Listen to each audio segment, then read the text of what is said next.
dernier segment, nous allons commencer avec M. Aouman. On parle de plus en plus de la cherté un peu donc, de la vie. Les consommateurs ivoiriens dénoncent la cherté de la vie. Le ministre du Commerce est venu au créneau. Hein. Il accuse beaucoup plus, j'allais dire, ceux qui sont sur les réseaux sociaux. Hein.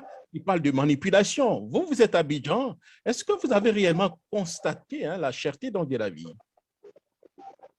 Bon, avant d'aborder ce sujet, j'aimerais donner-moi 15 secondes pour dire au docteur Mouketo que lorsque nous nous exprimons, nous sommes assez avancés. Pour être clair, que je l'ai signifié, je ne sais pas s'il a suivi lorsque je parlais, que je disais que je ne suis pas un people pour m'intéresser à la vie privée du président Gbagbo. Ce n'est pas de ça qu'il s'agit, je parle sur le plan politique. Et sur le plan politique, nous qui sommes là, nous voyons des prémices de ce qui pourrait advenir. Donc c'est de ce fort-là que nous faisons l'analyse.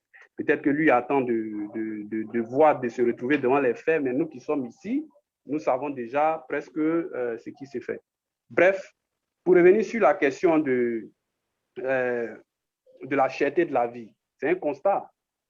C'est un constat et c'est désolant que tout le temps, quel est ce gouvernement qui, devant les problèmes, n'est jamais à même de pouvoir assumer ses responsabilités en tant que dirigeant et toujours être en train de chercher à accuser des cyberactivistes, des opposants.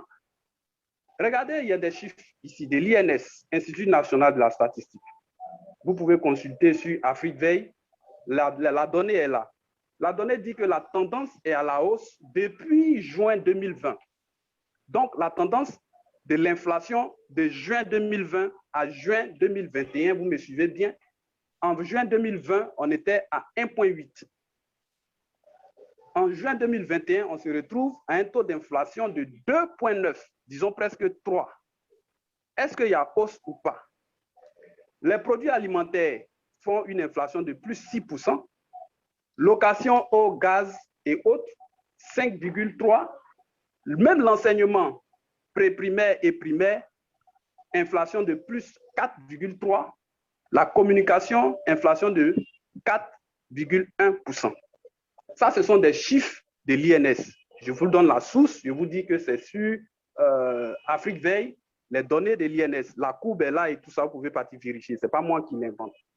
Quand je finis de donner ces chiffres, et que le ministre du Commerce nous dit que c'est une affaire de cyberactivistes, vraiment, excusez-moi du terme, je ne dirais pas qu'il se fout des Ivoiriens, mais il ne nous prend pas au sérieux. Oui, mais il va plus loin en disant que cette flambée des prix n'est pas spécifique à la Côte d'Ivoire, hein, que la majeure partie des pays connaissent un peu cela. Que répondez-vous par rapport à ça? On ne peut pas dire une chose et son contraire. On dit que c'est les choses des réseaux sociaux et puis en même temps, on justifie pour dire que c'est international. Non, vous êtes des gouvernants, vous êtes là, vous êtes censés vous battre pour que l'Ivoirien puisse avoir le minimum. C'est de ça qu'il s'agit. Quand vous êtes à l'exécutif, quand vous tenez l'exécutif, il faut être responsable de ce qui se passe. Nous, en tant qu'opposants, parce que dans un pays, c'est qu'en Côte d'Ivoire ici qu'on se retrouve toujours à trouver un gouvernement en train d'accuser l'opposition des faits. Mais on n'accuse pas l'opposition. L'opposant, c'est celui-là qui fait des propositions, qui voit ce qui est fait et qui dénonce les limites. Nous sommes dans notre rôle. Et même les syndicats, vous comprenez? Quand on se retrouve dans un pays où on a une vice-présidence, aujourd'hui même, est-ce qu'on a un vice-président? On n'a pas. Pourtant, ça existe. On a un Sénat. Je me souviens que pendant, le changement de la Constitution dans 2016, nous avions dénoncé un Sénat qui serait budgétivore. On a déjà un Parlement. On a le gouvernement. D'aucuns vous diront aujourd'hui que... Non, laissez-moi finir, monsieur Jacques. Allez-y. D'aucuns vous diront qu'on est à 60 ministres, qui n'est même pas un gouvernement d'union nationale. Vous comprenez? Les taxes ont augmenté partout pour venir sur le terrain. Moi, je suis allé acheter une denrée dernièrement. Comme on veut nous faire croire que c'est les réseaux sociaux, qu'on nous respecte. Un aliment que j'achetais à 5 000 francs, je suis venu devant le commerçant, il m'a dit non, mais monsieur, maintenant, j'ai envoyé les 5 000, il m'a dit monsieur, ce n'est pas 5 000 francs, c'est 5 500. Mais comment de 5 000 on se retrouve à 5 500? Non, c'est là où on va prendre là, ils ont augmenté là-bas. Mais qu'est-ce qui se passe? Si les impôts augmentent et les taxes, augmente sur les produits d'importation, mais celui qui va importer les produits, c'est directement dans la poche du consommateur qui se rattrape. Oui, mais lui, il a augmenté. Le ministre du Budget, M. Moussa Sanogo, a été clair. Il dit le renchérissement, si vous voulez, des prix des produits alimentaires n'est pas le fait de la fiscalité qui est restée inchangée sur ces produits. Donc, lui, à ce niveau, il ne reconnaît pas, si vous voulez, avoir augmenté les taxes. On dirait peut-être que c'est le bon Dieu de lui-même qui a augmenté les taxes. C'est à eux de nous expliquer. Puisqu'il dit lui-même que la fiscalité n'est pas à la base de ce problème.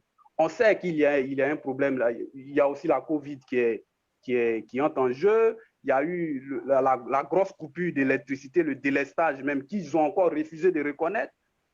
Parce que aussi c'est un des facteurs par lequel ils expliquent ce problème.